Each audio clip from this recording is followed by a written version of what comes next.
Dear viewers, welcome to a new tutorial. যে কোনো ভাষার ভোকাবুলারি হচ্ছে ওই ভাষার গাঁথনি। ভোকাবুলারি ছাড়া কোনো ভাষা শেখা সহজ হয় না। আর ইংলিশ ল্যাঙ্গুয়েজ শেখার জন্য আমাদেরকে ভোকাবুলারির ধারস্থ হতে হয়। আজকে ছোট্ট একটা ট্রিক্সের মাধ্যমে আমরা কিছু ভোকাবুলারি শিখব।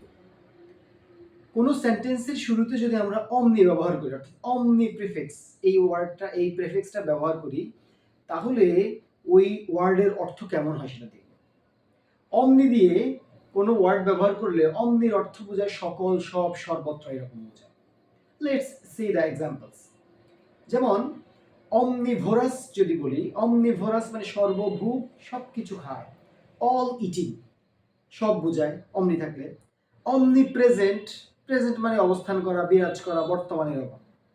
অমনি প্রেজেন্ট মানে হচ্ছে সর্বত্রই বিরাজমান এরকম বোঝায়।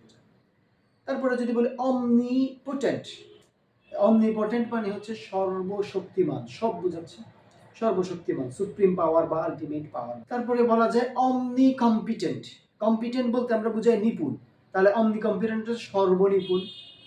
অমনি সায়েন্স, সায়েন্স হচ্ছে জ্ঞান, বিজ্ঞান, জ্ঞানের একটা শাখা বিজ্ঞান, সেই হিসেবে অমনি সায়েন্স মানে হচ্ছে সর্বজ্ঞানী, অল নোয়িং বোঝানো যায়।